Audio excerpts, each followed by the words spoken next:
I got loyalty, got royalty inside my DNA. I got peace, got war and peace inside my DNA. I got poison, pain, and joy inside my DNA.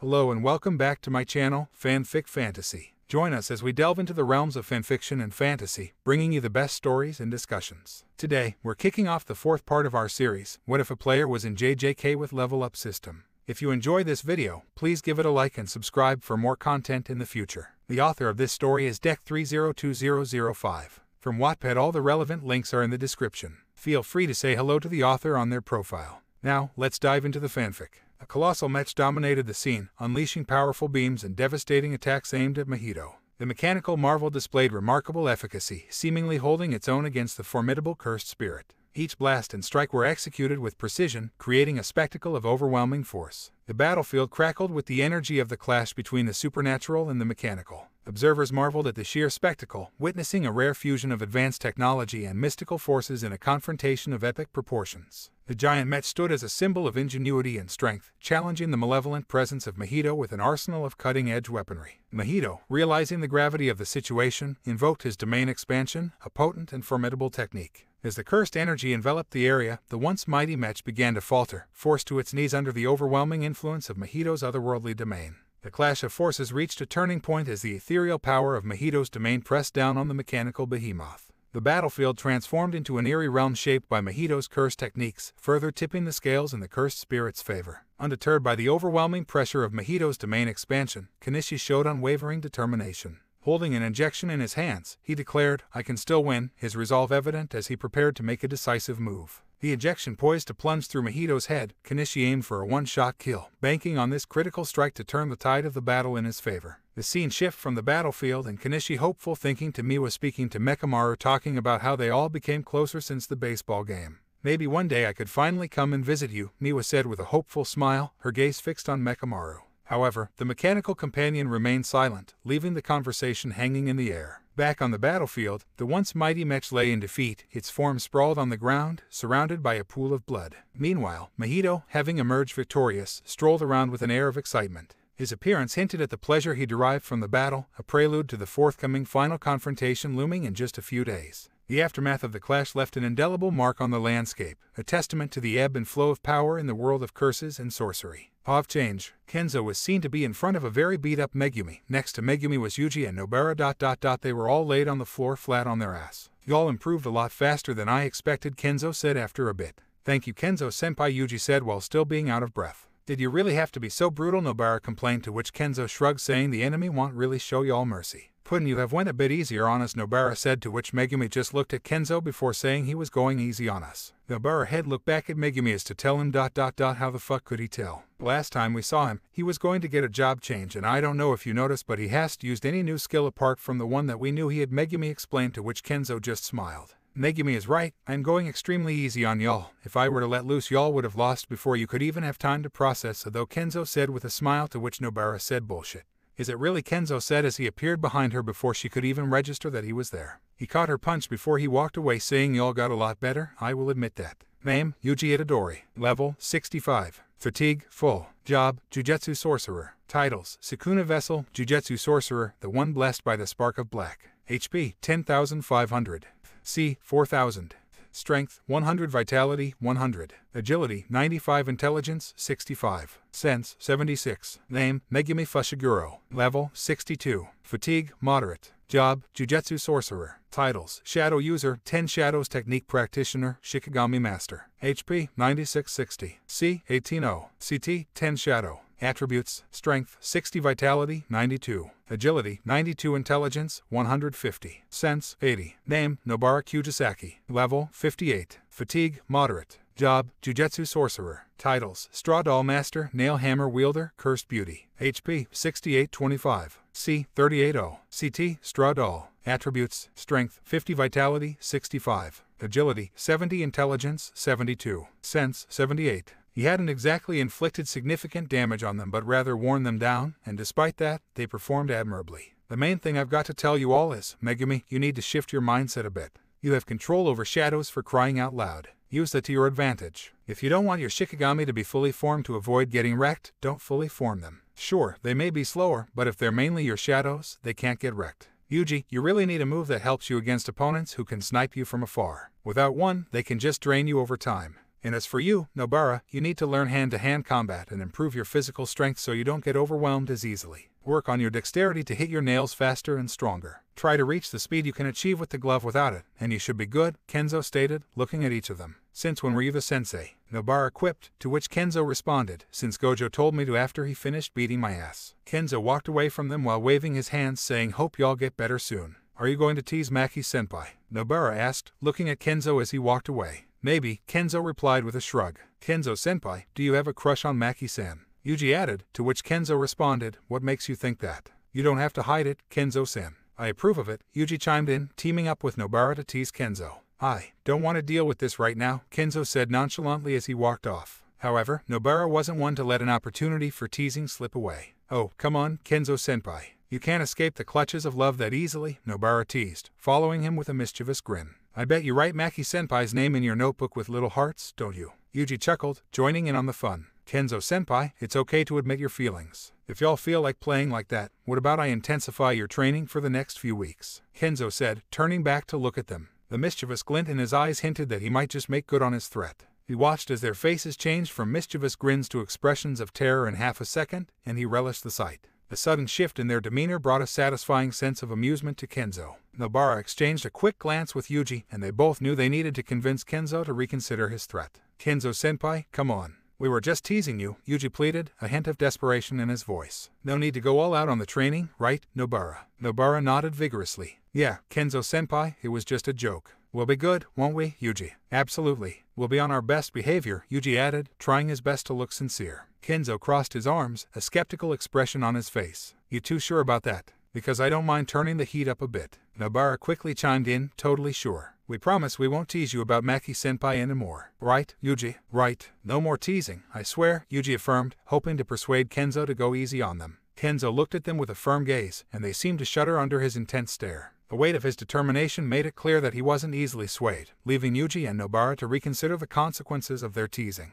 Kenzo-senpai, we were just kidding. Please, no intense training. We'll be good, really, Yuji pleaded, his tone desperate. Nobara joined in, adding a touch of sincerity to her voice. Yeah, Kenzo-senpai, we promise. No more teasing, no more jokes. Just regular training, okay. You don't need to go all out on us. Kenzo maintained his stern expression but seemed to soften slightly at their earnest pleas. The realization that they were genuinely concerned about the intensified training started to register. All right, Kenzo finally relented, his stern demeanor giving way to a faint smirk. But one more joke about Maki-senpai, and the training gets twice as tough. Got it, Kenzo-senpai. No more jokes, we swear. Yuji and Nobara chorused, relieved that their plea had worked. Kenzo just walked away. He felt like if he had stayed more in this room he might have done something a bit over the top like Samo Nigris to train them or just one of his high-ranking soldier. Now that he thinks about it, using Choso as a way to train Yuji seemed like a decently nice idea, and with a smirk on his face from his shadow, someone managed to climb out and walk toward them as Yuji and Nobara watched a bit in terror. Megumi on the other hand saw things differently. This figure made from Kenzo's shadow seemed tangible enough so that it could strike someone but not physical enough to get destroyed by attacks. Kenzo-san, didn't you promise to not step up the training? Nobara argued, to which Kenzo said,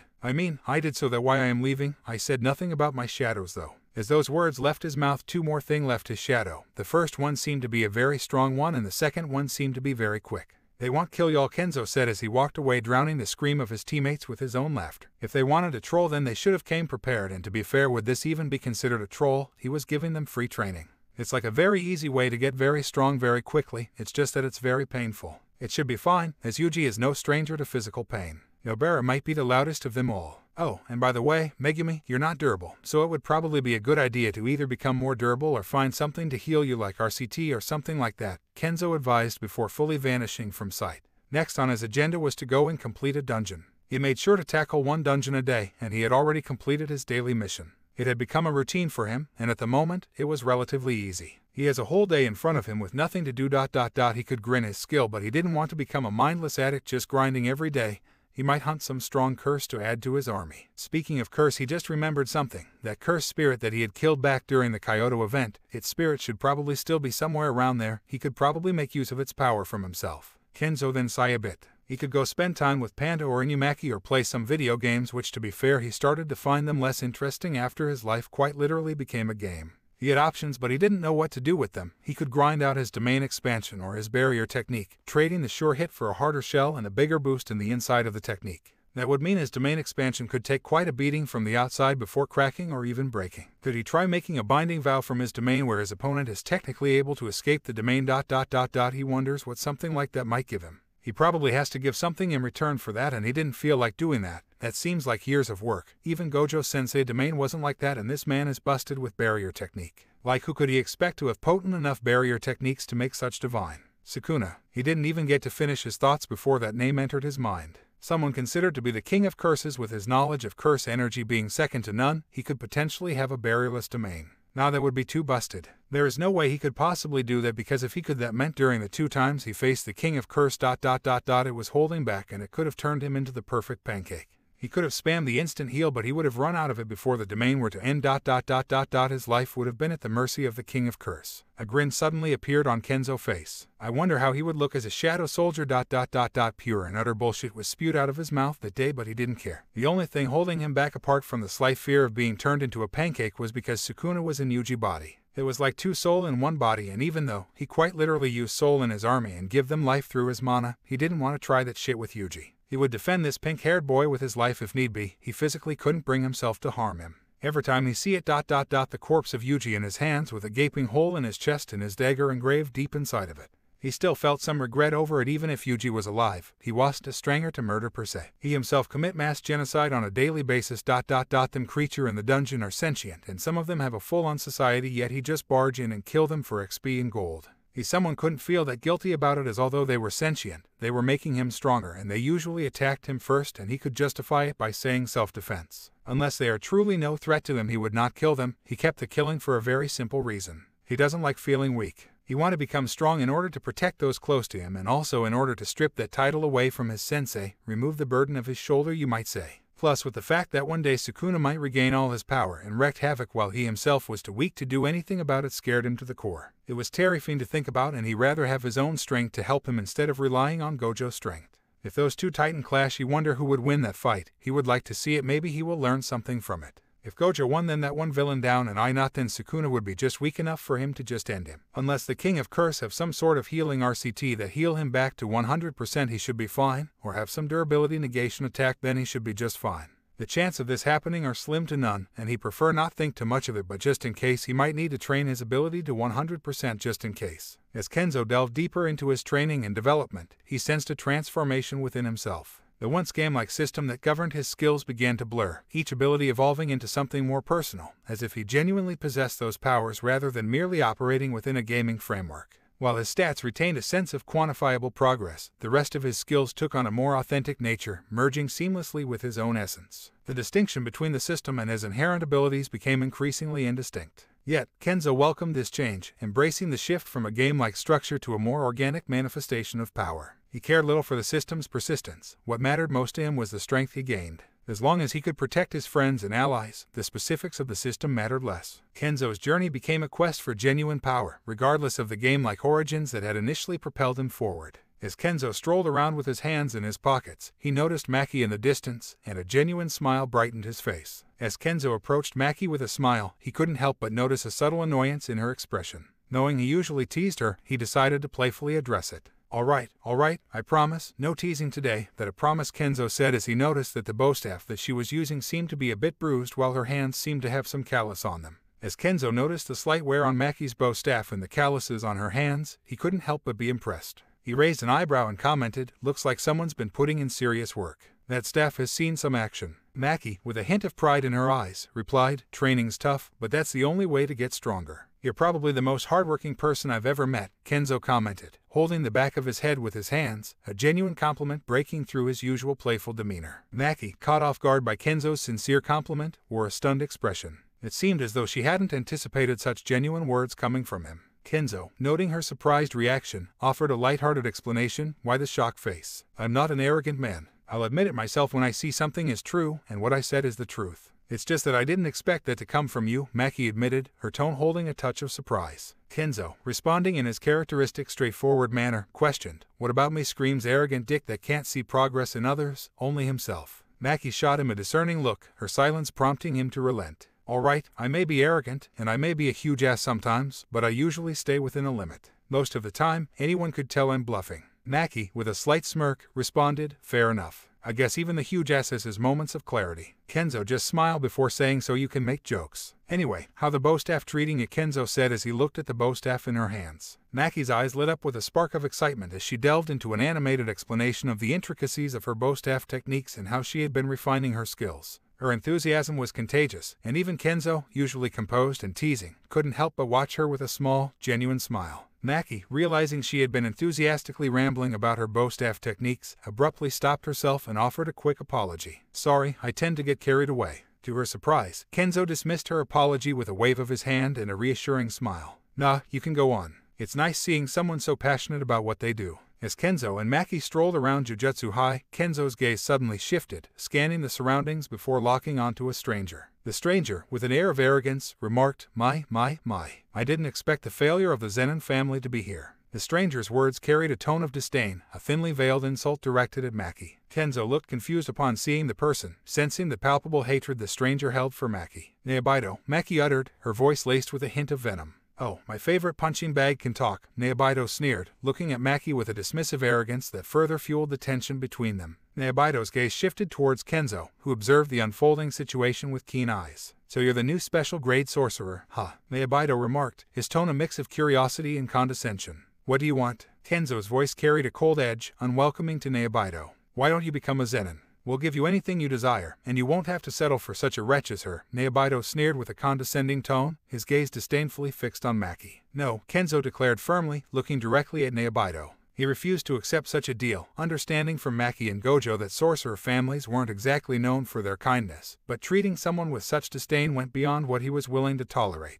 Naobito's confident demeanor wavered, replaced by a flicker of confusion at Kenzo's straightforward refusal. The unexpected response seemed to catch him off guard, and for a moment, his arrogance faltered as he tried to process why someone would turn down what he considered a tempting offer. Now get on your knees and apologize to Maki, Kenzo commanded, pointing his finger towards the floor as he fixed a stern gaze on Naobito. Naobito, taken aback by the audacity of the demand, began to form a retort. However, before he could utter a word, an overwhelming force seemed to compel him. His body, against his will, bowed down as if facing an irresistible force, leaving him powerless to resist. Now apologize before I end your miserable existence, Kenzo asserted with a threatening tone, his eyes piercing through Naobito. The air grew heavy with the weight of the ultimatum, and the outcome of this confrontation hung in the balance. Naobito seethed with anger. How could he be so thoroughly embarrassed by someone not even born into a sorcerer family? If it weren't for Gojo's protection, he might have been tempted to unleash his fury on this arrogant upstart. The gravity around Naobito increased to the point that his body created a dent on the floor. Kenzo's determination was evident as he stated, I will continue to increase the gravity until you apologize. The pressure in the room intensified, reflecting the escalating tension between the two adversaries. The threat of increased gravity hung heavily in the air, a silent warning urging Naobito to yield.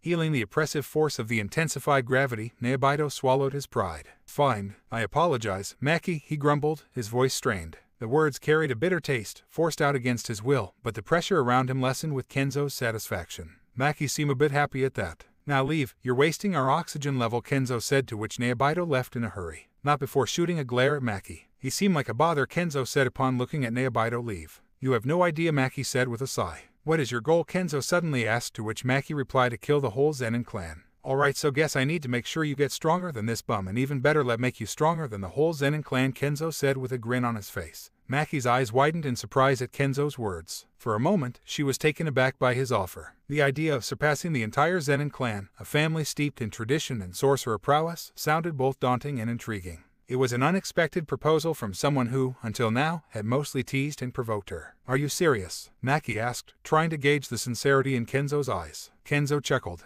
Of course, I don't make empty promises. If you're up for it, I'll help you become stronger than anyone in the Zenin clan. Her face seemed to turn a slight shade of red as he gave her a smile. Why was she blushing so much, all of the student, and why did she now started to notice that he looked quite cute? Time skip. Kenzo's smile held a mysterious quality as he extended his hands, cupping Maki's cheek gently. His touch was surprisingly tender, a stark contrast to the usual playful banter. With an enigmatic glint in his eyes, he leaned in slightly, and in a soft voice, he uttered, see you tomorrow at the training grounds. There was a subtle warmth in the air as he withdrew his hand, leaving Maki standing there, momentarily taken aback by the unexpected shift in demeanor. As Kenzo walked away, his figure seemed to blend with the shadows of the evening, leaving an air of intrigue lingering around the encounter. Maki stood there, her cheek tingling from the touch, watching Kenzo walk away. A mix of confusion and curiosity played on her face. The usual teasing Kenzo was replaced by a moment of unexpected sincerity. As she processed the encounter, there was a faint smile on her lips, a hint of appreciation for the rare glimpse of a different side to the normally playful sorcerer. There is still some time left before it's nighttime, so I can probably work on my domain, Kenzo said as he walked away. Before that though, Kenzo said as from his shadow a demonic creature was seen behind Kenzo.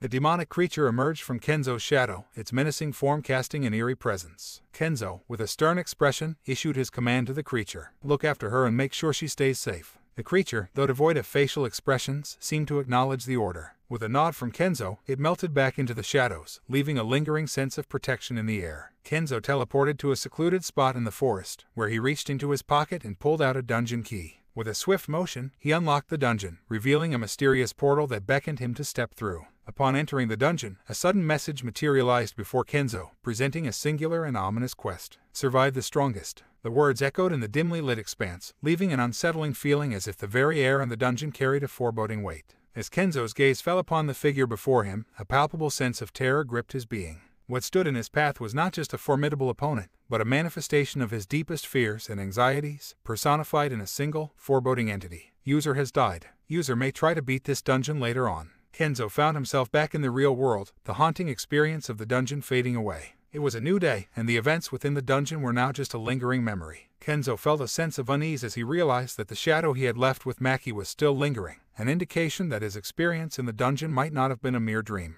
The supernatural realm held mysteries that extended beyond his understanding, and the encounter with the dungeon had left its mark on the fabric of reality. He pondered the implications of this as he prepared for the challenges that lay ahead. Kenzo let out a deep sigh, the weight of the recent events still lingering on his mind. Determined to face the challenges of the day, he squared his shoulders and took a moment to focus his thoughts. The air around him seemed to ripple with an unspoken intensity as he mentally prepared for whatever lay ahead. The surroundings, bathed in the warm glow of the morning sun, became the backdrop for Kenzo's silent contemplation. He adjusted the straps of his Jujutsu uniform, the fabric of familiar comfort against his skin. Kenzo strode purposefully toward the training ground, his determined steps echoing with each footfall. The morning sun cast a warm glow over the campus, painting the surroundings in hues of gold and amber. The rhythmic sounds of leaves crunching beneath his shoes harmonized with the distant hum of students engaged in their daily activities. As he approached the training ground, the familiar sight of Maki already engrossed in her training greeted him. Her figure, a silhouette against the backdrop of the training area, exuded an aura of focused intensity. You came early, nice, Kenzo said with a smile on his face. Well, unlike you, I can't afford to relax, Maki said, looking at Kenzo, to which Kenzo said, then it's my goal to teach you that, but first let's get started, but this time instead of fighting me, you will be fighting my shadow soldier, so you don't need to hold back because you don't want to hurt me, Kenzo said with a smile on his face. As if Maki retorted, to which Kenzo just said, that's just precious, anyway have fun. Kenzo watched as his shadow started to fight against Maki. It was a pretty fair fight. The shadow soldier was like a grade 1 sorcerer in stats, so it was stronger than Maki but not that much stronger. Maki seemed to be around grade 2 or semi-grade 1 sorcerer. The staff was doing its handy job, it was boosting her stats by a bit. His early judgment of grade 1 was wrong, they were quite strong ... Not his fault, his view of their strength was so low ... His only examples were Gojo and Sukuna himself. Kenzo watched Maki sparring with his shadow soldier. He watched her fight and improve as the fight went on. He did make sure to help her a bit by telling her what she was missing and how it affected her. Meanwhile, he just leaned back and sipped on some drinks that he got from the vending machine, although he did feel like Maki felt incomplete, as if something was holding her potential back. It seemed like she was supposed to be born without curse energy but somehow got curse energy. Is it because she has a twin? If he remember correctly, Maki's sister name was Mai and she was currently at the Kyoto school. It would be better if the two sisters decided to reconcile. Having to argue and be on bad terms with your other half seemed like something that wasn't necessarily something good. Time skip. As Maki wiped the sweat from her forehead, Kenzo walked near her before handing her a water bottle. Here you go, Kenzo said, handing her a water bottle. Thank you, Maki said as she took the water bottle from his hands. No problem, Kenzo said as he drank his own water bottle. Her stats showed her progress. Name, Maki Zenin. Level, 60. Fatigue, moderate. Job, Jujutsu Sorcerer. Titles, Zenin Rebel, Curse Weapon Master, Curse Beauty, Incomplete Heavenly Restriction. HP, 7350. CP, 5. Attributes, Strength, 75. Vitality, 70. Agility, 75. Intelligence, 60. Dexterity, 65. Her stats were decent and she was strong. Most of her stats were above grade 2 level and around mid to low grade 1 level. Her dexterity was lacking, which was shocking. She was quite nimble with her hands and the way that she held her weapon. She was decently strong with less curse energy than a regular person, and the unfinished heavenly destruction, it probably what gave her strength but also such a low tolerance to curse. You are about as strong as a semi-grade 1, keep it up and you will get there eventually, Kenzo said after a bit. Thanks, Maki said with a smile. The two Jujutsu sorcerer kept training until the end of the day. Something was forming there, and while Kenzo was just very quickly making himself a spot in Maki's heart, Yuji, Nobara and Megumi were laying on the floor as they were 3 shadow soldier overlooking them. Time skip. Kenzo-senpai, this is torture, Yuji groaned, half joking. Nobara nodded in agreement. I've never felt so beaten up by shadows before. Kenzo, leaning against a tree, observed them with a satisfied grin. It's not torture, it's training. You guys need to toughen up if you want to survive in this cursed world. Megumi, still catching his breath, managed to utter, Kenzo, this is a bit much, don't you think? Kenzo chuckled. A bit much? Nah, this is just a warm-up. You'll thank me later when you're facing real curses. Nobara shot him a glare. Easy for you to say, Kenzo-senpai. You're not the one getting flattened. True, Kenzo conceded, pushing himself off the tree. But you're getting stronger, and that's the goal, right? Kenzo stood with a triumphant smile, arms crossed, as he observed his teammates recovering from the intense training. Sweat dripped from their foreheads, and they wore expressions ranging from exhaustion to determination. Y'all did good, Kenzo complimented, his tone genuine. Every beating you take here is a step toward becoming stronger sorcerers. Nobara shot him a playful glare. You enjoy this too much, senpai? Kenzo grinned. I'm just making sure you're ready for anything out there. It's a tough world of curses, after all. Kenzo stood with a triumphant smile, arms crossed, as he observed his teammates recovering from the intense training. Sweat dripped from their foreheads, and they wore expressions ranging from exhaustion to determination. But to be fair, y'all did great, Kenzo complimented, his tone genuine. Yuji, catching his breath, managed a smirk. Well, you certainly know how to make it tough, senpai. Anyway, that enough for today, Kenzo said as his shadow disappeared from the room. Finally, Yuji said, I feel so sore. Why did you have to be so sore on me like that? Nobara added as she laid on the floor, laying in her own sweat. Damn, you have no stamina at all. That was just some light training, Kenzo said nonchalantly. Yuji, still panting, retorted, light training. Senpai, you're on a whole different level. Do you ever get tired? Kenzo smirked. Stamina comes with experience, my friends. You'll get there. And a lot of training. He remembered the training of the system along with the countless dungeon and training under Gojo. It was very terrifying. Nobara shot him a defiant look. You act like you're not human, senpai. Kenzo chuckled. Who says I am? He winked playfully, leaving them with puzzled expressions. Kenzo was going through the very tedious grind of waking up, training up Maki, then either training or hanging out with Yuji, Nobara or Megumi, refining his domain expansion, trying to find more knowledge on barriers in general, treating Satoru as more like a friend rather than the strongest Jujutsu sorcerer. There was also the continuous grinding of dungeon for level and stuff like that, all in all a very tedious schedule. All in all, he was getting stronger, and although it may seem like he was getting stronger at a slower pace, he was still getting stronger at an incredible speed that no ordinary person could keep up with. It was just now that he just mainly focuses on mastering his techniques and making sure that they cost as little energy as possible. After having to fight Gojo so many times, he has realized something very important. Skill was just as important as strength. He at first thought that he could beat Gojo just because he had higher stats, but no, he got his ass handed to him worse yet. The system told him that it was a 25% Gojo. That meant that wasn't even Gojo full might, it was just a goddamn taste of it. Sure, he might have gotten to 50% now, but that only in curse energy and curse technique outpout. If Gojo was to say have access to his goddamn overpowered ass punch and hacks ... that 50% become meaningless, and what the point of only being half the power of someone? Oh, you hit me, let me just start actually trying. A man can only be hit with a 50-piece combo with no drinks and some knuckle sandwich for so long before you sit down and start to wonder ... is this really fair? The knuckle sandwich be like, his gravity bypass Gojo infinity, but his current skill level only allow him to mildly inconvenience Gojo. Oh, I am 5 times heavier than before, alright, still doesn't stop me from blasting you with a goddamn red. Domain amplification is good and all, but it doesn't allow me to use my technique while it's on, so all my bet is on the heavenly armor, and to be fair, the effect only activate when he has the whole set, and so far he is 75% of the way there. He still need another 50 million or so more gold for the rest of the set. Kenzo, are you there? Maki said, catching Kenzo's attention as he looked back at her. Yeah, I'm here. Just lost in thought, he replied, his eyes refocusing on the present. The intricate details of his plans, the pursuit of the heavenly armor set, and the challenges ahead filled his mind. Maki observed him for a moment, her eyes reflecting a mix of curiosity and concern. Anything on your mind that you want to share? Nothing of note really, Kenzo said as he stood up and stretched his body a bit. I have a question, Maki said after thinking about it for a bit. Ask away, Maki-chan, Kenzo said as he finished stretching. Why did you protect me against Naoya? Why did you even stand up for me? Maki asked, to which Kenzo just said the better question here is why wouldn't I do that?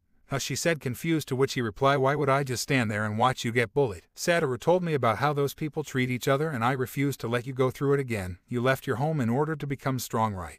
And after spending that much time near you, I definitely fell for you. Maki's eyes widened, a mix of surprise and something else, as Kenzo's words hung in the air. The unexpected confession caught her off guard, and for a moment, silence settled between them. The sincerity in Kenzo's voice resonated, and a subtle tension lingered as Maki processed his words. You fell for me, she repeated, almost as if seeking confirmation. Kenzo nodded, his expression unwavering. Yeah, I did. I've seen your determination, your strength, and I can't help but admire that. And, well, there's more to it, but it's something we can talk about later if you want. Maki's initial surprise transformed into a mix of emotions, a hint of blush on her cheeks, a flicker of uncertainty, and perhaps a trace of reciprocation. Kenzo couldn't help but notice the faint blush on Maki's cheeks. A playful grin tugged at his lips as he decided to tease her gently. Well, Maki-chan, looks like I've managed to make the tough as nails Zen and Maki blush, he remarked, his tone teasing yet warm. Maki's expression shifted to a mix of embarrassment and a hint of annoyance. Shut up, Kenzo. It's not a big deal. Kenzo chuckled, enjoying the moment. I think it's adorable, you know. The mighty Maki-chan, blushing at my words. Maki crossed her arms, attempting to maintain a composed exterior. It's just unexpected.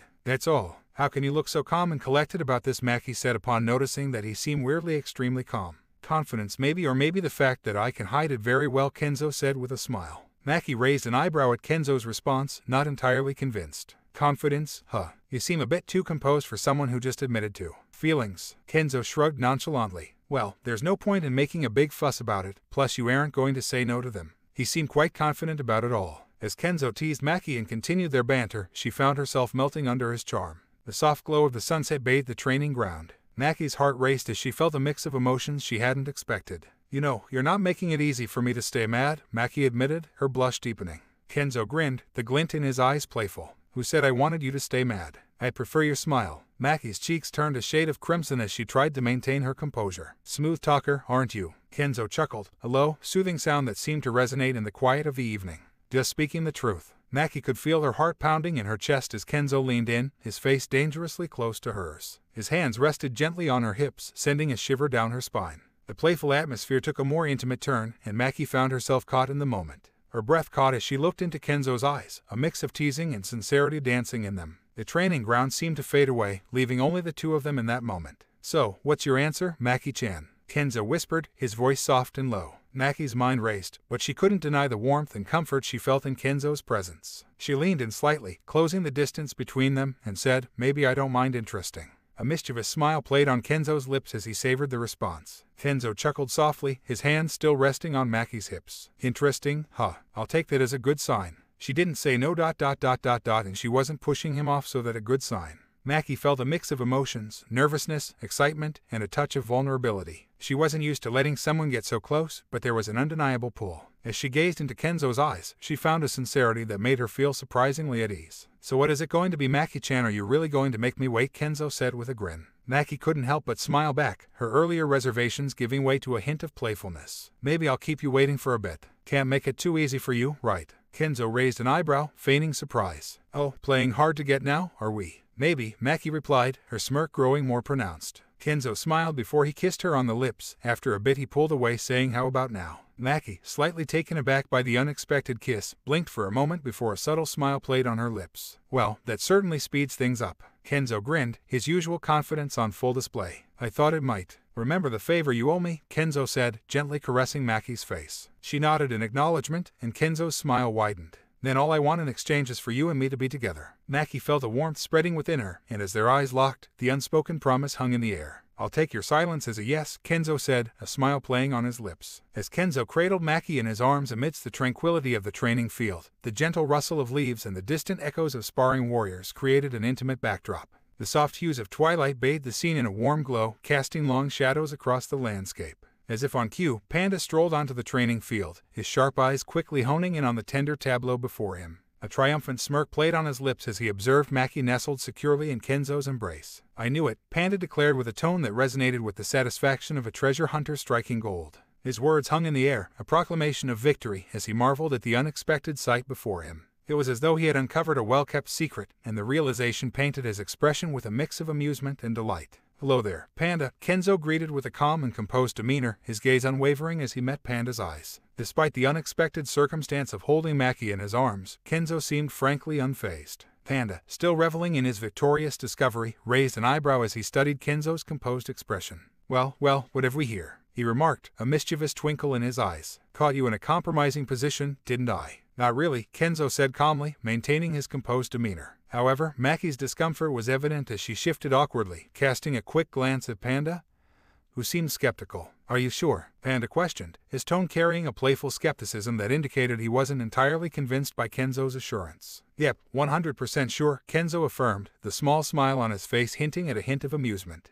He continued, addressing Panda's implied doubt, "Is it really a compromising position to begin with if you yourself said that you knew it?" "Anyway, I need to go train Yuji and Megumi," Kenzo said nonchalantly. "Don't miss me too much," Maki, Kenzo said while walking away. "Don't overestimate yourself," Maki said as she was trying her hardest to make it look like he wasn't getting in her head. Kenzo smiled before walking away, leaving Maki with Panda, who seemed to be smiling as he looked at Maki. "So how is it going?" Panda said upon looking at Maki with a grin on his face. "There's nothing to talk about," Maki asserted with a stoic expression, her gaze fixed on Panda as if daring him to press further. Panda, however, refused to let the matter drop. "What do you mean there's nothing to talk about? You two were all lovey-dovey." "I saw it," he declared, a knowing smile playing on his face. Maki's facade wavered for a moment, a subtle flush coloring her cheeks. She scoffed, attempting to deflect Panda's observation. "Lovey-dovey. Please, Panda, don't let your imagination run wild." Kenzo was just being his usual self. Panda raised an eyebrow, unfazed by Maki's attempt to downplay the situation. Sure. Just Kenzo being Kenzo, holding you like a delicate flower in the middle of the training field. Nothing out of the ordinary, right?" "Patience, he'll be here soon," Megumi replied, his demeanor calm and composed, as if waiting for Kenzo had become a routine. Yuji continued to look around, searching for another familiar face. "And Kujisaki-san, where is she?" he asked, his curiosity evident. "Kenzo-san gave her some physical activities to do. She won't be here for today's training," Megumi explained, his tone matter of fact. Despite the absence of two key figures, he appeared unfazed, fully focused on the impending training session. Yuji, though slightly disappointed by the news, nodded in understanding. "All right then, let's get started. No point in waiting around," he declared, eager to make the most of the training time available. "Yao, I am here," Kenzo announced, materializing right in front of Yuji and Megumi. The sudden appearance didn't seem to surprise them, as if they were already accustomed to Kenzo's knack for making dramatic entrances. Yuji grinned, unfazed by Kenzo's sudden appearance. "Took you long enough, Kenzo. We were starting to think you got lost." Kenzo chuckled, a twinkle of amusement in his eyes. "Lost? Please, I always know where I'm going." "All right, for today's training," Kenzo began, his hand casually tucked into his pocket, "I want Yuji to focus on landing 2 black flashes back to back. And as for you, Megumi," he continued, turning his attention to his other student, "we'll have a little sparring session to see how far you've improved." Yuji's eyes lit up at the challenge, determination shining in his gaze. 2 black flashes. "Got it, senpai. I'll make it happen." Megumi, ever composed, nodded in acknowledgement. "I'm ready, Kenzo-senpai. Let's see where I stand." Kenzo frankly doesn't know why they started calling him senpai. He was a first year and he was around their age, but he wouldn't really stop him. "All right then, let's get started," Kenzo declared, summoning Choso to face Yuji while he turned his attention to Megumi. As they moved to a more secluded area, Kenzo, hands in his pockets, looked at Megumi with a challenge in his eyes. "Give me your best." Without hesitation, Megumi summoned his divine dog, Totality, and the battlefield came alive with intensity. The divine beast rushed towards Kenzo, who deftly dodged its attack. Seizing the opportunity, Megumi closed in, delivering a swift punch that landed successfully. However, Kenzo's smile remained unwavering.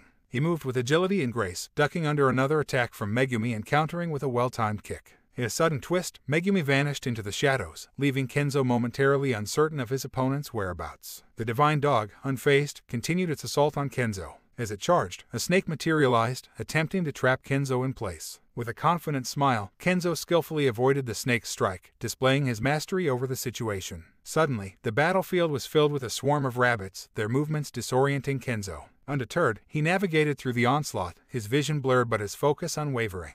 The rabbits were a good distraction, but I need to exploit his momentary disorientation. The frogs from below might catch him off guard. From the shadows beneath him, frogs emerged, their tongues attempting to ensnare Kenzo. In a swift motion, he leaped away, avoiding the trap set by Megumi. Kenzo smiled a bit upon seeing the way that Megumi was using his shadow like an extension of himself. The dance of shadows and attacks continued as Kenzo expertly ducked under Nu's assault. Megumi seized the opportunity, emerging from the shadows behind Kenzo, attempting to catch him off guard with a swift punch. However, Kenzo, always alert, quickly sensed the incoming attack and managed to block it just in time. The clash of their punches echoed through the training field, a testament to the intensity of their exchange. Kenzo, with a determined grin, retaliated by throwing a punch toward Megumi. In a sudden twist, a frog's tongue shot out, latching onto Kenzo's arm just as he threw a kick at Megumi. The unexpected interference disrupted the flow of Kenzo's attack, preventing it from reaching its intended target. Seizing the opportunity, Megumi utilized the distraction to his advantage. With precision and speed, he aimed a powerful kick toward Kenzo's face. The kick sailed through the air, and for a moment, it seemed as if the tables were turning in Megumi's favor. However, Kenzo, despite the unexpected hindrance, displayed his agility and adaptability. With a quick and well-timed maneuver, he managed to evade the incoming kick, narrowly avoiding the impact. Observing Megumi's creative use of techniques, Kenzo acknowledged the strategic and inventive approach that Megumi was taking. With a smile, he decided it was time to bring the spar to a close. "Let's end this," Kenzo declared. In an instant, Kenzo moved with a speed that caught Megumi off guard. Despite Megumi's agility and tactical thinking, Kenzo's swiftness proved overwhelming. In the blink of an eye, Kenzo appeared behind Megumi, executing a precise strike that rendered him unconscious. As Kenzo carried the unconscious Megumi on his back and entered the room where Yuji was training with Choso, he was met with a scene of intense combat. Black flashes seemed to fill the room, indicating the rapid and powerful strikes from Yuji. Oops, this image does not follow our content guidelines. To continue publishing, please remove it or upload a different image. Kenzo's eyes widened as he observed Yuji's technique in action. Each punch landed with devastating force, causing considerable damage to Choso's chest. The room resonated with the echoes of powerful impacts, creating a dynamic atmosphere of both chaos and precision. Despite the destruction wrought by Yuji's black flash, Choso displayed an impressive ability to regenerate, his chest healing rapidly. Kenzo's eyes went toward his system panel where he could notice that he was losing mana. Good to know. Though Yuji did look a bit demonic while landing those black flashes. Kenzo's smile widened as he witnessed Yuji successfully execute the black flash. The rare and powerful technique, challenging even for experienced Jujutsu sorcerers, was being wielded with surprising proficiency by Yuji. The title "The One Blessed by the Sparks of Black" carried a weight of significance, and it was clear that Yuji's potential was far from ordinary. In the realm of Jujutsu sorcery, landing a black flash was a testament to both skill and innate ability. Kenzo recognized that Yuji, with the unique blessing he carried, had the potential to master the technique fully. The thought of Yuji being able to land a black flash at will in the future seemed like a distant but achievable goal.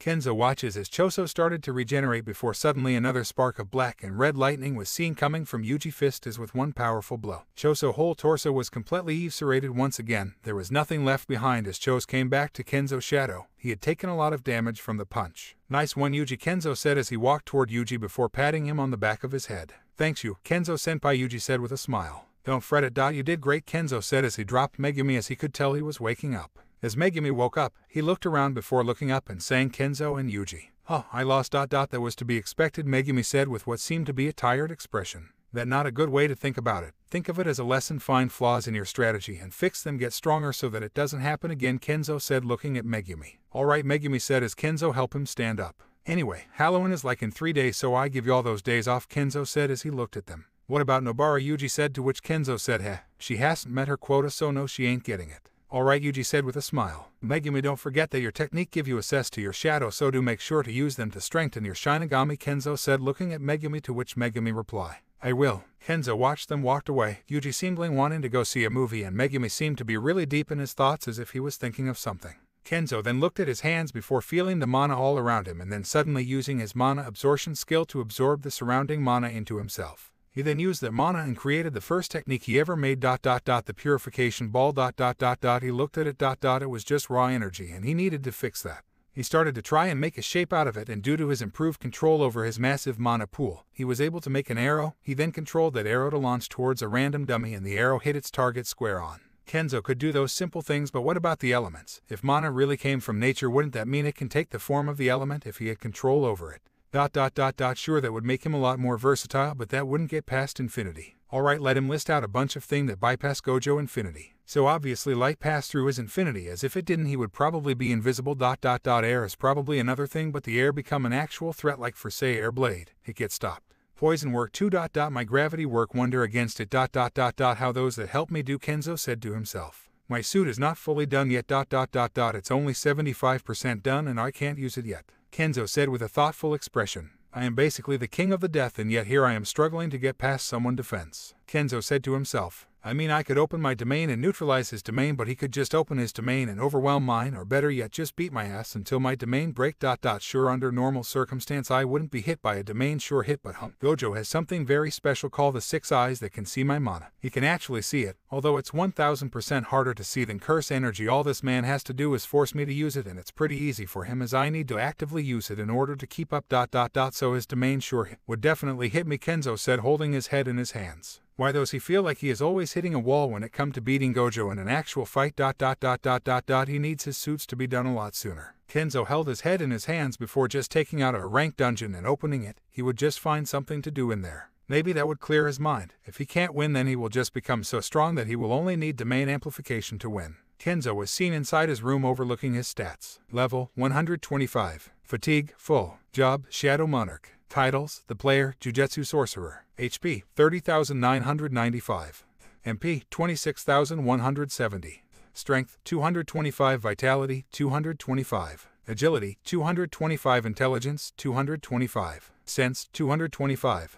Remaining points, 212 plus 285. Gold, 10,000,000. The room, bathed in a soft glow, witnessed Kenzo's contemplation of his growth. The numbers spoke of incremental improvements, but to Kenzo, each increase was a testament to his dedication and perseverance. His focus on skill development was evident, as he considered the use of blue in comparison to his sensei, Gojo. Kenzo's confidence grew as he recognized his enhanced speed and ability to land more hits, a testament to the fruits of his martial arts and barrier skills training.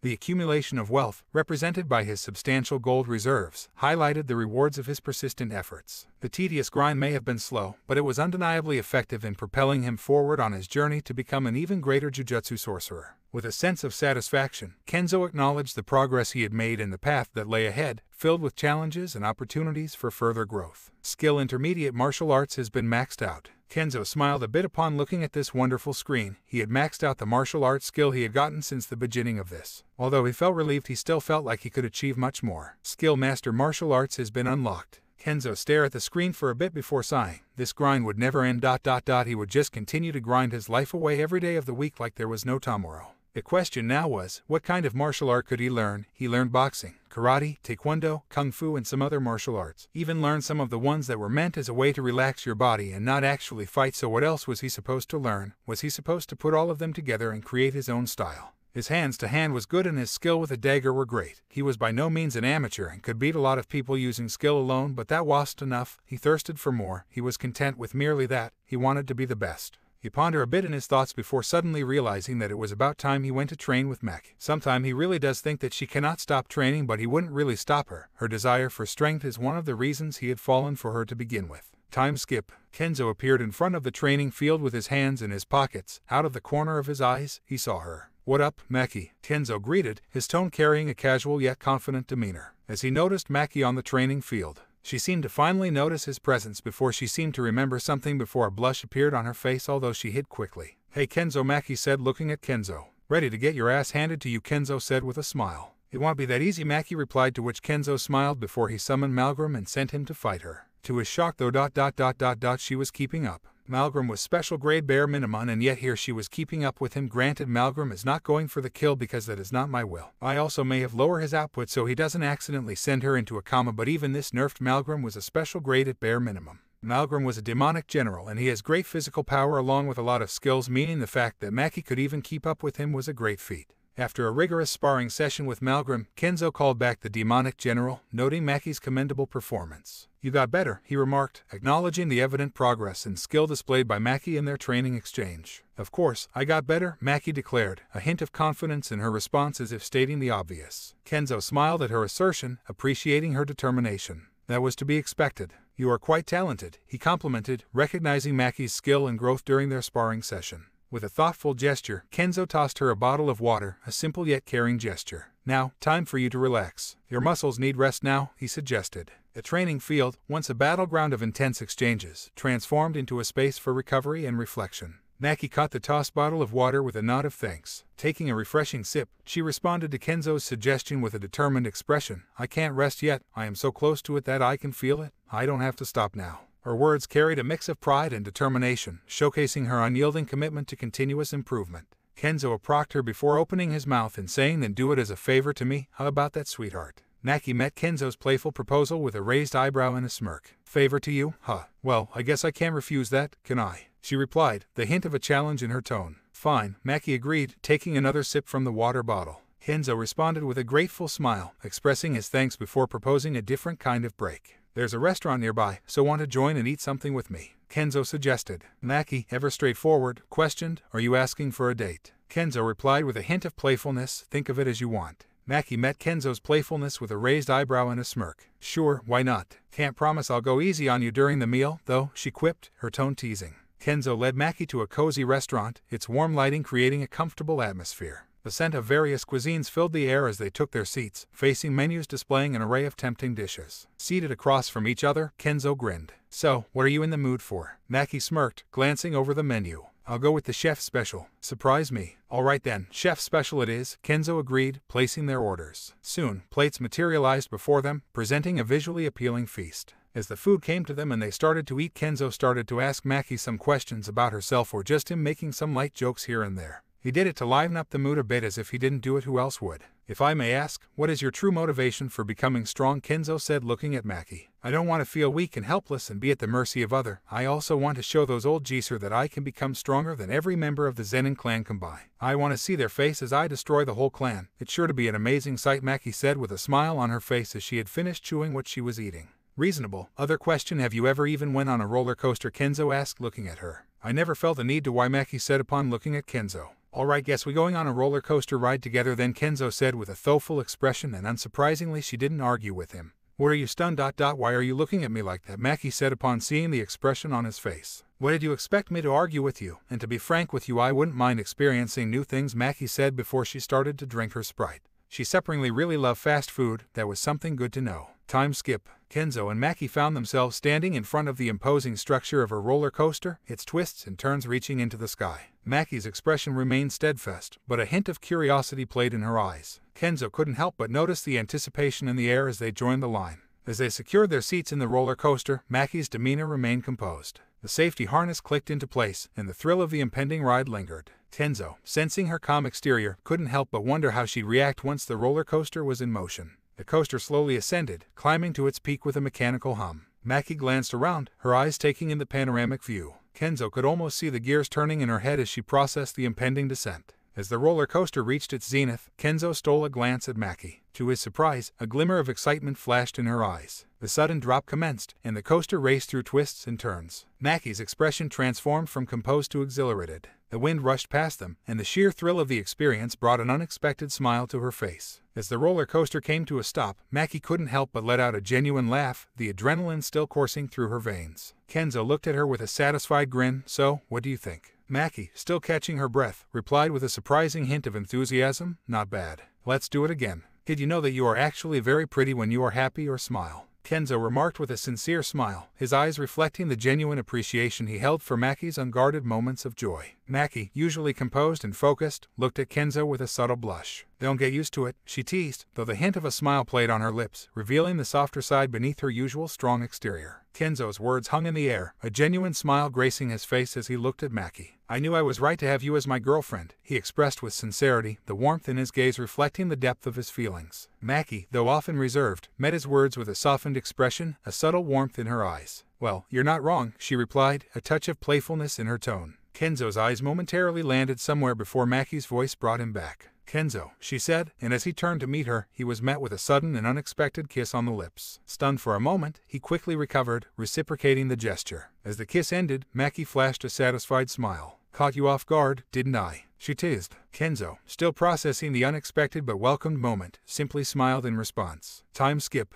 As the night drew to a close and they found themselves at the end of their memorable date, Maki turned to Kenzo with a genuine expression. Thank you for everything, she said in a gentle voice. Kenzo, meeting her gaze, replied with a warm smile, you're welcome. Kenzo woke up from his bed, the remnants of a decent dream fading away as his eyes fully adapted to the light filtering into his room. The familiar blue screen greeted him, a gentle reminder to embark on his daily tasks. With a sigh, Kenzo prepared to face the day or whatever the world had in stock for him. He then felt a bit heavier. Did he by any chance eat a bit too much food and gain some weight? As Kenzo lay on the bed, the sense of weight on his chest persisted, and as he glanced down, he saw strands of green hair. Recognition dawned upon him. The weight was not an invisible force but someone real. The presence of green hair confirmed it, Maki. She lay on his chest, her serene expression hinting at a peaceful sleep. Kenzo couldn't help but smile as he looked down at Maki, peacefully nestled on his chest. Her serene expression and the way she nuzzled closer to him conveyed a sense of contentment and tranquility. The initial weight that had puzzled him now transformed into a comforting presence, and the unexpected closeness brought warmth to the morning. Choosing not to disturb her peaceful slumber, Kenzo decided to savor the quiet moment. The room was filled with a sense of calm. Maki slowly began to stir, her eyes twitching as consciousness gradually reclaimed her senses. The soft glow of ambient light filtered through unfamiliar surroundings, prompting her to sit up with a groggy stretch. A glance around revealed that she was not in her usual surroundings, and a hint of confusion flickered in her eyes. Kenzo, patiently awaiting her awakening, greeted her with a playful grin. "You awake, sleepyhead?" A warm smile spread across Maki's face as she nudged him gently. "Yeah, I'm up. What time is it?" Her gaze softened as she looked at Kenzo, a silent acknowledgement of the comfort his presence provided in this unfamiliar place, interrupted only by the soft sounds of morning. As he lay there, he found solace in the shared stillness, appreciating the unexpected but welcome start to the day. "It's around 8 a.m. give or take," Kenzo said looking at the clock nearby. She surprisingly just nuzzled closer to him. "Do I really feel that nice?" Kenzo said gently, to which she replied, "You feel incredibly nice." "It nice and warm," Maki said as she held him closer to her. That was probably because of his mana, it very comforting and calming in its neutral state, and considering that he currently had no need to control it, he unintentionally let it leak out, meaning right she must have been on cloud 9.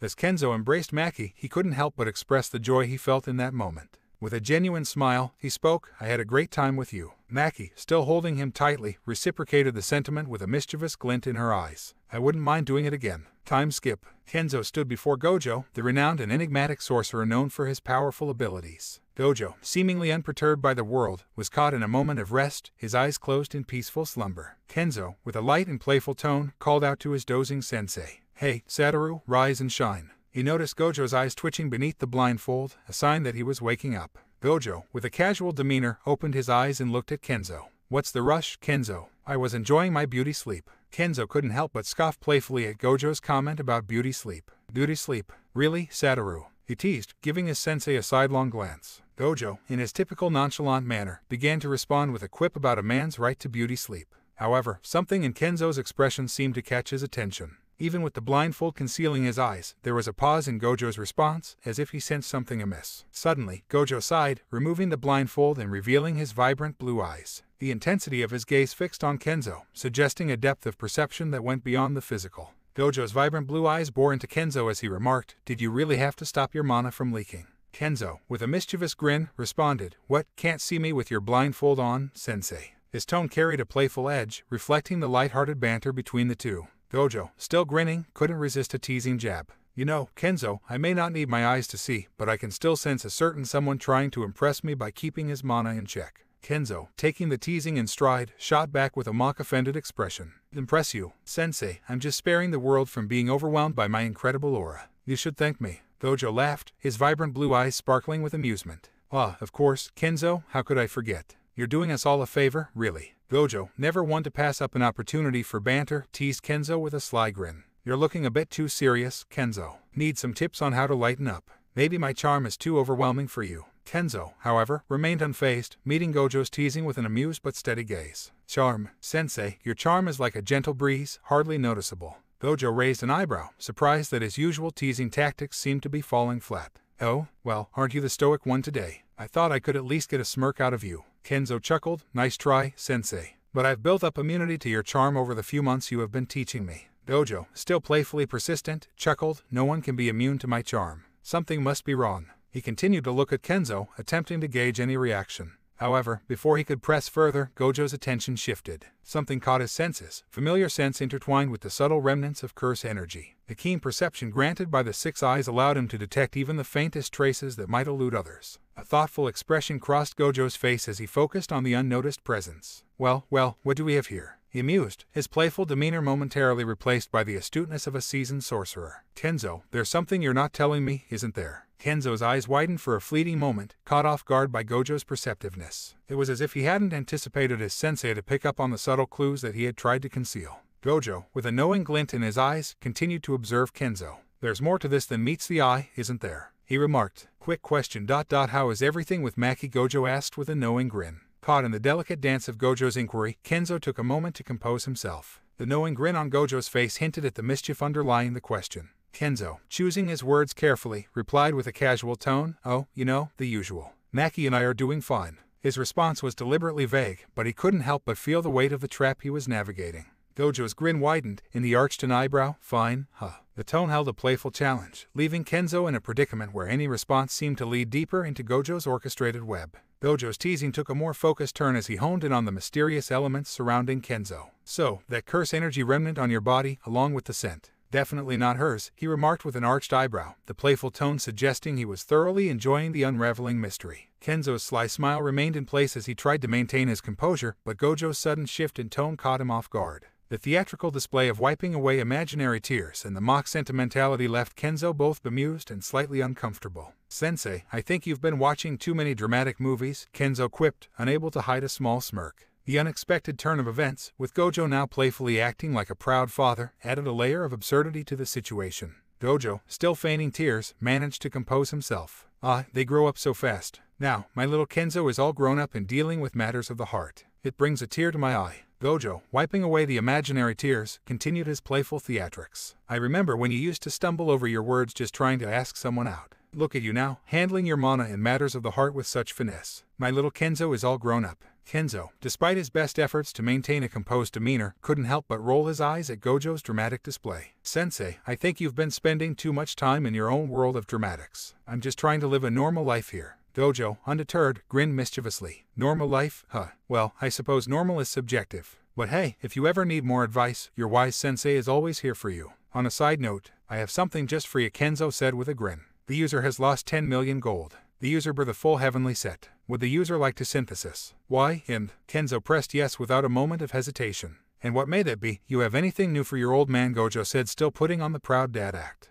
"A present just for you," Kenzo said, looking at Gojo. Gojo, still in his proud dad act, feigned surprise. "Oh, for me? You shouldn't have." As the dark armor enveloped Kenzo's body, a mysterious and powerful energy emanating from it, Gojo's eyes widened in recognition. The sensei's act of feigned surprise gave way to genuine intrigue and a flicker of concern. "Kenzo, what have you brought here?" Gojo's tone shifted, the playful dad act replaced by a more serious demeanor as his 6 eyes honed in on the familiar energy surrounding the armor. A sense of déjà vu hung in the air as Gojo's gaze narrowed with a mix of curiosity and wariness. Kenzo, despite the surprise in Gojo's eyes, grinned confidently. "Just a little something I picked up. Thought you might appreciate the craftsmanship." Kenzo's grin widened at Gojo's teasing comment. "Plus, I would use this to beat you up," he said, pointing at the dark armor with a playful glint in his eyes. Gojo, still in a light-hearted mood, smiled and countered, "Do you think just because you finally lost your V card, you can beat me? You're a few years too early to try that on me." The sudden small explosion echoed through the space as Gojo swiftly propelled himself into the sky, evading what seemed like an incoming attack.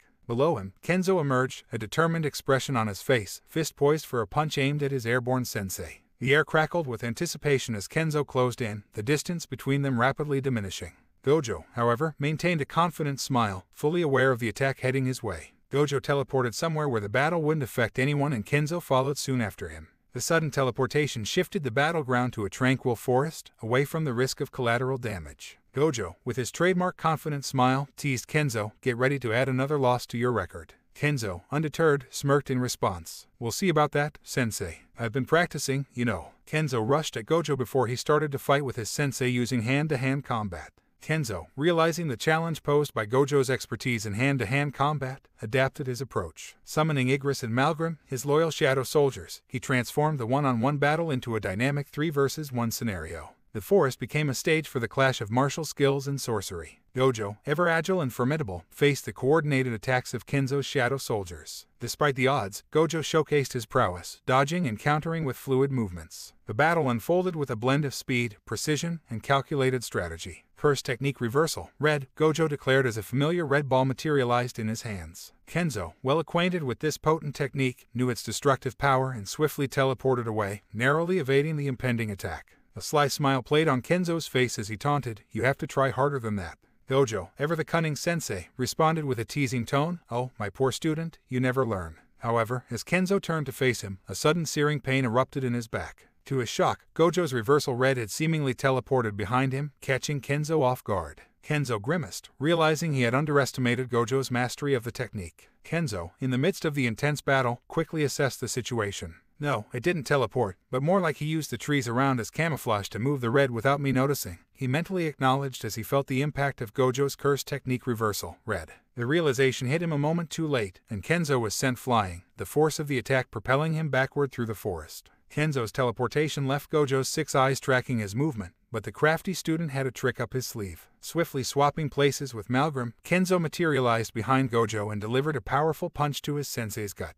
The impact resonated through the forest, and for a moment, the air seemed to crackle with the intensity of the blow. Gojo, momentarily winded, couldn't help but acknowledge the force behind Kenzo's attack. A sly grin formed on Kenzo's face, a testament to the satisfaction of landing a hit on his formidable sensei. Kenzo, seizing the momentum from his successful punch, appeared behind Gojo with a swift kick. However, Gojo, displaying his reflexes and skill, managed to block the hit. Despite Gojo's successful block, the sheer power behind Kenzo's kick sent the sensei flying back a few feet. As Gojo soared through the air, he wasted no time retaliating. 3 blue spheres materialized around him, hurtling toward Kenzo. These blue curse techniques held a gravitational pull, attempting to suck in everything in their path. Kenzo, recognizing the imminent danger, braced himself. The power of the blue curse techniques was formidable, creating a dynamic exchange that showcased the intricacies of their abilities. Feeling the pull of the blue curse techniques closing in, Kenzo drew upon his mastery over gravity to counter the gravitational force. With precise control, he manipulated the gravitational field around him, creating a localized distortion that negated the effects of the approaching blue spheres. As the blue curse techniques attempted to exert their gravitational pull, they encountered Kenzo's opposing force, resulting in a mesmerizing display of opposing energies. The gravitational distortion acted like a shield, resisting the suction of the blue spheres and nullifying their attempts to draw everything into a miniature black hole. In a swift maneuver, Gojo capitalized on Kenzo's focus on countering the blue curse techniques. Gojo materialized behind him, wrapping his leg around Kenzo's waist and pointing his index finger at Kenzo. With a teasing remark, "Smile for the camera," Gojo initiated a powerful technique. Before Kenzo could react fully, a bright red light enveloped his body. The force of the technique sent him flying into the air, the vivid display contrasting against the darkened forest. As Kenzo soared through the air, the impact of Gojo's move resonated, and the battlefield momentarily became a canvas of vibrant colors and dynamic energy. The forest, once serene and untouched, became the arena for an intense clash between Kenzo and Gojo. The air crackled with sorcery, and the echo of their every movement resonated through the ancient trees. Kenzo, undeterred by the previous aerial assault, teleported back into the fray with a determined look in his eyes. Gojo, ever confident, awaited his student's next move. The intensity between them reached a boiling point as the clash resumed. Kenzo, drawing upon his mastery over gravity, created gravitational distortions to disrupt Gojo's movements. Shadows danced around him as Igris and Malgrim, his loyal shadow soldiers, joined the onslaught. Gojo, however, effortlessly maneuvered through the gravitational disturbances, countering with a flurry of precise strikes. The forest became a stage for a dynamic dance of martial prowess and sorcery. Kenzo unleashed waves of gravity, attempting to control the battlefield. Gojo, in response, executed acrobatic evasions, his movements blending seamlessly with the unpredictable flow of the clash. Suddenly, Gojo unleashed a series of rapid strikes, each blow carrying the weight of his immense strength. Kenzo, displaying agility and reflexes honed through rigorous training, deftly avoided some but couldn't evade all. The collision of their powers created shockwaves that reverberated through the surroundings. Kenzo, his eyes ablaze with determination, closed in on Gojo with a lightning-fast punch. The impact sent Gojo hurtling through the air, but even as he sailed, a grin remained on his face. Kenzo, seizing the moment, called out, "How's that for an attack, sensei?" Gojo, still midair, chuckled, "Not bad, Kenzo. But let's see if you can keep up." He maneuvered through the airborne trajectory, adjusting his stance. Kenzo's smile widened as he observed Gojo's wounds healing swiftly under his relentless assault. However, the tide of the battle took an unexpected turn as a red laser-like streak cut through the air, hitting one of Gojo's wounds before it had a chance to heal. As the dust settled, Gojo's keen eyes landed on the figure responsible for the surprise attack. It was Choso, the shadow soldier, who had just been hit by a piercing blood attack. The blood carried a venomous quality, introducing an element of toxicity into the battle. Kenzo, capitalizing on the momentary advantage, spoke with a confident tone, "Meet Choso, sensei. He's got a few tricks up his sleeve, too." Kenzo's grin widened as he observed the effects of Choso's venomous attack on Gojo. "Let's see how you fight with poison in your system," Kenzo remarked, his voice filled with a mix of challenge and excitement. Undeterred, Kenzo rushed toward Gojo, capitalizing on the distraction caused by the venom. The clash between Gojo and Kenzo escalated into an explosive display of power that reverberated through the ancient forest. As the two adversaries clashed, trees were uprooted, the ground trembled beneath them, and the very air crackled with the intensity of their battle. Gojo, with his overwhelming sorcery, and Kenzo, fueled by determination and the mastery of gravity, engaged in a relentless exchange of blows. The impact of each strike echoed like thunder, creating shockwaves that sent ripples through the once tranquil forest. The clash moved seamlessly from one location to another, leaving destruction in its wake. Kenzo, leveraging his control over gravity, would teleport and reappear with calculated strikes. Gojo, with unparalleled agility and skill, countered each attack with precision, unleashing powerful curse techniques that added to the chaotic symphony. As the battle reached its zenith, the forest became a battleground of devastation. The once dense canopy now had openings where trees had been felled. The ground was scarred with craters from powerful strikes, and the air itself seemed charged with the residual energies of their clash. High above the ravaged landscape, Gojo floated in the sky, blood streaking through his once pristine white hair. Laughter spilled from his lips, a delirious and unbridled release of the intense emotions that had fueled the battle. So this is the thrill of combat, the dance of life and death, Gojo chuckled, his voice carrying a manic energy. Kenzo, my boy, you've given me a run for my money. Haven't had this much fun in a while. And for that I thank you. His laughter echoed through the desolation below, a haunting soundtrack to the aftermath of their clash. Gojo's eyes, vibrant and unfocused, scanned the wreckage as if finding humor in the chaos. Who knew destroying a forest could be so damn entertaining? Gojo mused, his laughter continuing in a strange harmony with the eerie silence that enveloped the once lush landscape. In the wake of the laughter, the battle resumed with a sudden burst of intensity. Gojo, floating above, gathered the formidable energy for a full-powered red curse technique. The vibrant red sphere crackled with ominous energy as it surged towards Kenzo. Reacting with swift agility, Kenzo dodged the impending attack, teleporting to a new position behind Gojo. In a split second, Kenzo threw a powerful punch, aiming for his sensei's exposed flank. However, Gojo's reflexes were as sharp as ever, and he swiftly turned, blocking Kenzo's punch with a well-timed defense. Undeterred, Gojo retaliated with a counterpunch that landed square in Kenzo's gut. The impact reverberated through the young sorcerer's body, and for a moment, the forest held its breath as the clash between mentor and student continued. The clash between Kenzo and Gojo became a relentless, dynamic dance of sorcery and combat. Each punch, block, and evasive maneuver echoed through the air, creating a rhythmic symphony of power. Kenzo, recognizing the need for an upper hand, strategically deployed his shadow soldiers, Igris and Malgrim, in a coordinated assault. The shadows moved with calculated precision, attacking from different angles and providing Kenzo the opportunity to exploit any opening in Gojo's defenses. Gojo, despite the onslaught, responded with uncanny skill, countering the shadow soldiers and deflecting their attacks. The forest became a chaotic battleground, with shadows flickering among the destruction, adding an additional layer of complexity to the already intense clash. The atmosphere shifted as Gojo, with a smile playing on his lips, declared, "All right, let's get serious now." The anticipation hung in the air, and Kenzo, momentarily confused, prepared for what would come next. In an instant, Gojo initiated his domain expansion with a resounding command, Unlimited Void. The surroundings morphed into an otherworldly space, dominated by the formidable power of Gojo's domain. Kenzo, not one to back down, quickly responded. Domain expansion, Shadow Monarch Domain. The air rippled as Kenzo unleashed his own domain, creating a space that resonated with the shadows under his command. The clash of the two domains created a surreal battleground, where the Unlimited Void and the Shadow Monarch domain coexisted in a delicate balance. The forest, already scarred by their earlier battles, bore witness to the unfolding clash between these two powerful sorcerers, each vying for dominance within the confines of their respective domains. Gojo's grin widened as he observed Kenzo's strategic move. "Smart cookie, aren't ya?" he remarked, a glint of admiration in his eyes. Kenzo, unfazed, simply shrugged. "I had to find a way for my domain to withstand yours," he explained, meeting Gojo's gaze with determination. Gojo's smile persisted as he acknowledged Kenzo's resolve. "Let's see how long your domain lasts," he declared, the challenge echoing through the surreal space where the Unlimited Void and the Shadow Monarch domain clashed.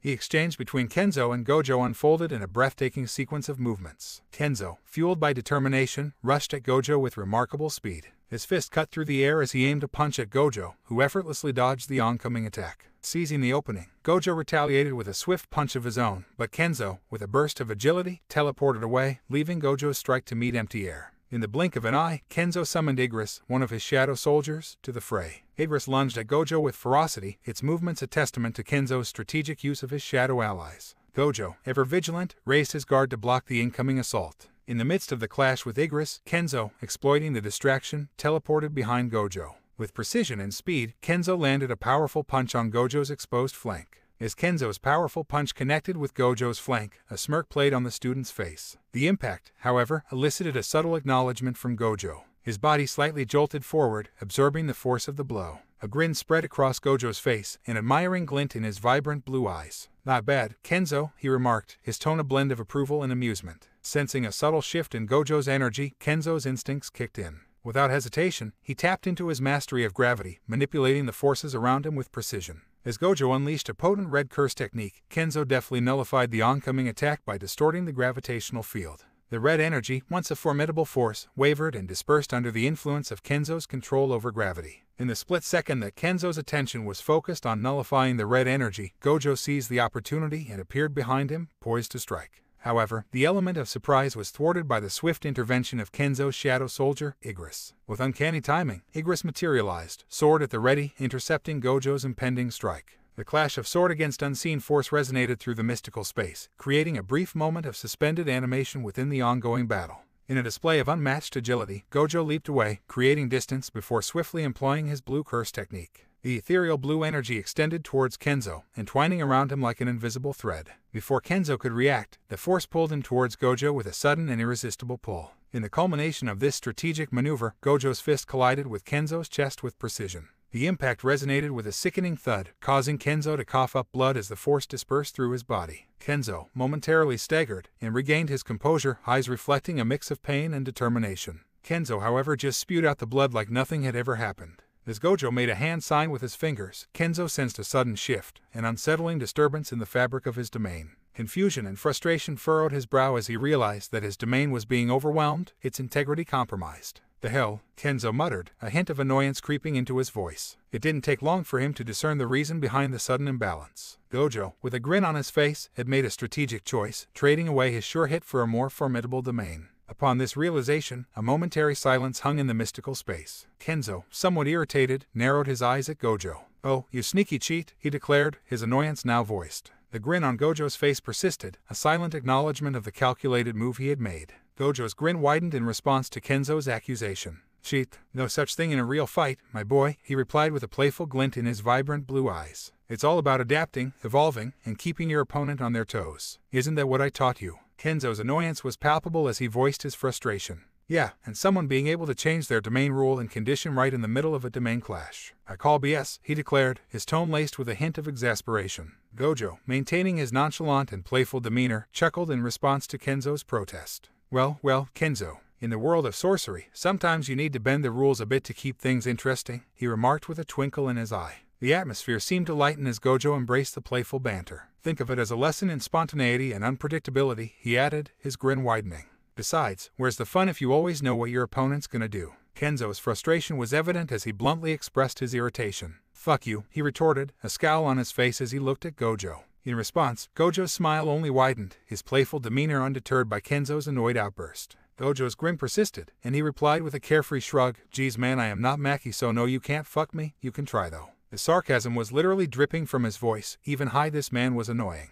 "A brain damage finna hit after this," Kenzo said to himself, to which Gojo just replied, "Heh, you can instantly heal yourself so no need to worry." Kenzo, keenly aware of the gradual breakdown of his domain and the encroaching dominance of Gojo's unlimited void, discerned the mentor's strategy. The realization hit him like a revelation. Gojo's plan was unfolding, and he could see the calculated moves. In the midst of their intense clash, Kenzo understood that Gojo aimed to systematically dismantle his domain, creating a vulnerability before swiftly switching conditions to regain his sure hit. It was a tactical maneuver that showcased Gojo's strategic brilliance. As the forest's mystical space resonated with the echoes of their battle, Kenzo faced a critical decision. With a confident smile, Kenzo unleashed a surge of mana, enveloping his entire body in a formidable armor. The manifestation of this magical defense left no part of him vulnerable, creating an imposing presence that radiated power. Undeterred by the encroaching unlimited void, Kenzo seized the initiative. His grin widened as he manipulated gravity with precise control, increasing the weight around Gojo. The atmosphere itself seemed to respond to Kenzo's command, slowing Gojo's movements as if the very air had turned dense and heavy. With newfound speed and the weight of gravity working in his favor, Kenzo charged at Gojo.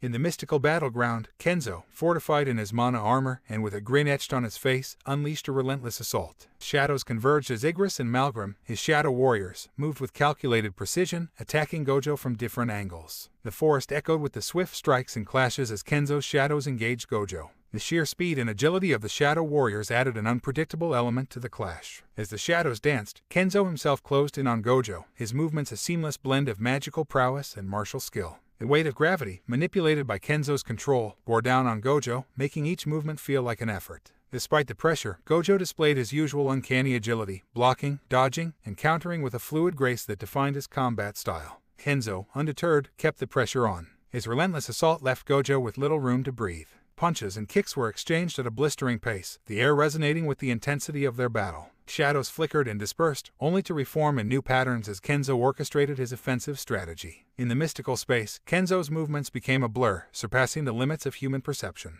Darting around with supernatural speed, he appeared in front of Gojo in the blink of an eye. Their fists collided with a force that sent shockwaves rippling through the domain, creating an ethereal spectacle within the ongoing clash. The impact of their clash was palpable, yet Kenzo refused to yield. Despite being sent flying upward by the full-powered red curse technique that struck his gut, he exhibited unwavering determination. Kenzo, undeterred, propelled himself back into the fray, rushing at Gojo with renewed vigor. Calling upon the aid of his Shadow Warriors, Kenzo orchestrated a coordinated assault. Shadows converged, striking from all directions as Kenzo and his allies unleashed a barrage of attacks on Gojo. The forest's mystical space echoed with the chaotic dance of combat, a testament to Kenzo's resilience and strategic prowess. Amidst the flurry of strikes and shadows, the clash between mentor and student reached a frenetic pace. In the heart of their mystical clash, Gojo unleashed his most formidable technique, Hollow Purple, a manifestation of devastating energy. The purple energy surged forward, an unstoppable force that sought to overwhelm everything in its path. However, Kenzo, undeterred, condensed his mana to an extraordinary degree, creating a ball of energy with its own gravitational pull. Unknowingly fusing his control over gravity with his mana, Kenzo's eyes began to take on a purple hue as an unknown energy enveloped his body. The collision between Kenzo's condensed mana and Gojo's hollow purple created a spectacle of cosmic proportions. It was a clash of titanic energies, a battle between two forces that defied the laws of conventional sorcery. As their attacks met, Kenzo felt the strain, the overwhelming strength of Gojo's technique pushing him back. Yet, with an indomitable will, Kenzo persisted. His eyes gleamed with a newfound intensity, and the unknown energy coursing through his body seemed to reach a crescendo. Against the odds, Kenzo pushed away the hollow purple, disintegrating it with sheer determination. Brimming with a surge of energy, Kenzo, now more powerful than ever, rushed toward his sensei once more. Gojo watched as Kenzo rushed toward him as from his point of view it seemed as if the literal death god was rushing toward him. Gojo's laughter reverberated like thunder, a symphony of battle lust that fueled the intensity of their clash. His vibrant blue eyes gleamed with an eccentric light, a reflection of the unrestrained joy he found in the chaos of combat. He felt alive. He felt so glad that he currently was being overwhelmed. This truly was fun. He could finally let loose and not worry that the person he was fighting would die. Now that's what I'm talking about, Kenzo. This is the kind of fight that gets the blood pumping. Gojo shouted, his words punctuated by the exhilaration of the ongoing battle. The forest's mystical space seemed to pulse with the sheer energy emanating from Gojo's unbridled enthusiasm. His grin widened into a wild, manic expression as he continued to revel in the frenzy of their confrontation. Let the madness unfold, my prodigy. This is where the real fun begins. Gojo's eccentricity reached a fever pitch as mentor and student clashed with an intensity that transcended the boundaries of conventional sorcery. In the mystical battleground, the clash between Gojo and Kenzo escalated into a brutal beatdown, both sorcerers unleashing a relentless exchange of blows. Fist met flesh with bone-crushing force, and the air reverberated with the echoing sounds of their strikes. Gojo, wielding the reverse curse technique, exhibited an almost nonchalant resilience to the onslaught. Every injury inflicted upon him seemed to undergo a rapid reversal, the energy of the reverse curse technique knitting his wounds and restoring him to pristine condition. The air around him shimmered with the telltale signs of the technique's potent healing. Kenzo, fueled by unyielding determination, poured everything into his offensive onslaught. Shadows whirled around him as his Shadow Warriors joined the relentless barrage. Each strike aimed to pierce Gojo's defenses, to inflict damage faster than the reverse curse technique could mend. The battleground became a chaotic symphony of violence, the forest echoing with the sounds of impact and the visual display of sorcerous might. Blood, shadows, and the raw essence of their magical clash painted the narrative of a battle that transcended the boundaries of conventional sorcery. In this brutal contest, the mystical space crackled with the energy of their struggle, a dance of ferocity and resilience that unfolded beneath the ancient canopy, a testament to the unyielding spirit of mentor and student locked in a relentless pursuit of supremacy. Gojo's words reverberated with an undeniable battle lust, an insatiable craving for the raw ecstasy that combat brought. His laughter, a wild symphony amidst the chaos, resonated with the unrestrained joy of a true battle enthusiast. That's it, Kenzo. Embrace the madness. The thrill of the fight, the clash of powers, there's nothing like it. Gojo's voice, tinged with exhilaration, cut through the sounds of their brutal confrontation. His eyes, ablaze with the intensity of the moment, seemed to devour the spectacle with an insatiable hunger for more. As the beatdown continued, Gojo's eccentricity reached new heights. Let the battle lust consume you, my prodigy. Feel the rush, savor the pain, revel in the chaos. His words carried a fervor that bordered on the primal, an unbridled celebration of the visceral joy that only a true battle could bring. Gojo's laughter, a wild and unrestrained cacophony, echoed through the mystical space as he seized the opportunity to escalate the brutality of their clash. His vibrant blue eyes glinted with a manic light, a reflection of the battle lust that surged within him. With a swift and almost playful movement, Gojo closed the distance between himself and Kenzo. His laughter heightened in intensity as he effortlessly grabbed Kenzo by the neck, fingers closing around it with a vice-like grip. The manic joy in Gojo's eyes contrasted sharply with the severity of the situation.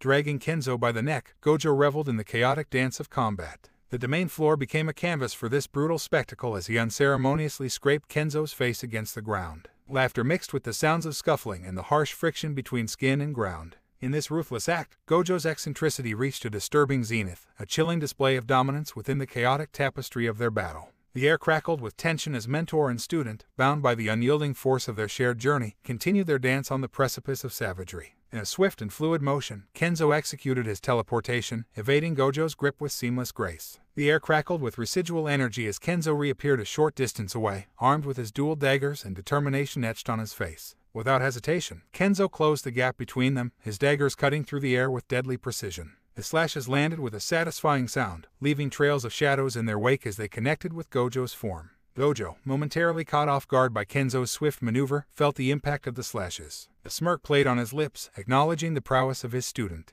Kenzo's domain broke due to the damage that Kenzo received, and as soon as that happened, Kenzo used a status recovery to heal himself but mainly his brain before casting another domain near immediately. Gojo had turned on his sure hit the second Kenzo domain broke, meaning that for 1/10 of a second, Kenzo's mind was overloaded with information, but due to him using status recovery, his mind was healed and he was fine. Time skip a few hours. Hours passed, and the aftermath spoke of the cataclysmic clash that had unfolded within its depths. In a 400-feet radius surrounding the epicenter of their confrontation, there remained only the stark evidence of pure destruction. Trees, once standing tall and proud, now lay shattered and splintered, their branches torn and strewn across the ground. The foliage that once adorned the landscape had been mercilessly obliterated, leaving behind a barren expanse where the whispers of the wind and the rustling leaves had been replaced by an eerie silence. The very earth itself bore the scars of the sorcerous battle. Craters marred the ground, evidence of the immense forces at play as shadow warriors clashed with cursed techniques, and the clash of titans left an indelible mark on the terrain. With a soft smile on his battle-worn face, Gojo gazed down at the unconscious Kenzo, a mixture of gratitude and admiration evident in his vibrant blue eyes. "Thank you, Kenzo," Gojo uttered with a genuine warmth that transcended the battlefield. In that moment, amidst the wreckage and desolation, Gojo expressed a deep sense of appreciation. A sudden attack from behind caught Gojo off guard, a mana arrow piercing through him and causing him to collapse to his knees. Though the reverse curse technique worked swiftly to heal the wound, Gojo found himself on the ground, lying on his back next to the unconscious Kenzo. Amused laughter echoed through the aftermath, and as Gojo looked up, he discovered Kenzo, now conscious and standing over him. A grin played on Kenzo's face as he reveled in the successful surprise attack. "Hey, guess I got ya," Kenzo quipped, the satisfaction evident in his voice. Gojo, lying on the ground, couldn't help but chuckle in response. "You got me good," he admitted, a genuine smile breaking through the facade of battle-worn weariness. As Gojo lay on the ground, a sense of contentment washed over him despite the earlier surprise attack. His vibrant blue eyes, now reflecting a mix of amusement and satisfaction, observed the aftermath of their battle. The debris-strewn landscape and the quiet rustling of leaves formed the backdrop to this moment of respite. Meanwhile, Kenzo, having delivered the unexpected attack, found himself once again succumbing to the exhaustion that permeated his body. As he collapsed to the ground beside Gojo, the physical toll of their intense battle became evident. His once defiant posture now gave way to the undeniable weight of fatigue, leaving him unable to muster the strength to stand. The atmosphere carried a peculiar sense of harmony despite the chaos that had unfolded moments ago. Gojo, sprawled on the ground, exuded contentment, appreciating the camaraderie and shared experience with his student. The laughter that had punctuated their interaction lingered, transforming the battlefield into an arena of both physical and emotional exhaustion. Kenzo's eyes then looked at the blue screen in front of him and smiled. He had succeeded. He had finally finished this goddamn quest. Easing Gojo's solitude completed. Description: unveiling a hidden facet of your revered teacher, Satoru Gojo, you've learned of his loneliness at the pinnacle of strength. Driven by empathy and a desire to support him, you've made it your personal mission to delve into Gojo's past, seeking to understand the roots of his isolation. Embark on a journey to unravel the layers of the enigmatic Gojo and provide companionship where it is needed. Reward: Black Heart, a rare artifact pulsating with otherworldly energy, said to hold the essence of death itself. Title: The Strongest Student of Satoru Gojo, a prestigious title acknowledging your prowess and connection to the mighty sorcerer himself. 5 Health Potions, potions crafted to restore vitality and mend wounds swiftly. 5 Mana Potions, elixirs designed to replenish magical energy and enhance arcane abilities. Gain Gojo's favor, a token of acknowledgement from Gojo himself, unlocking potential opportunities and strengthening your bond with the revered teacher.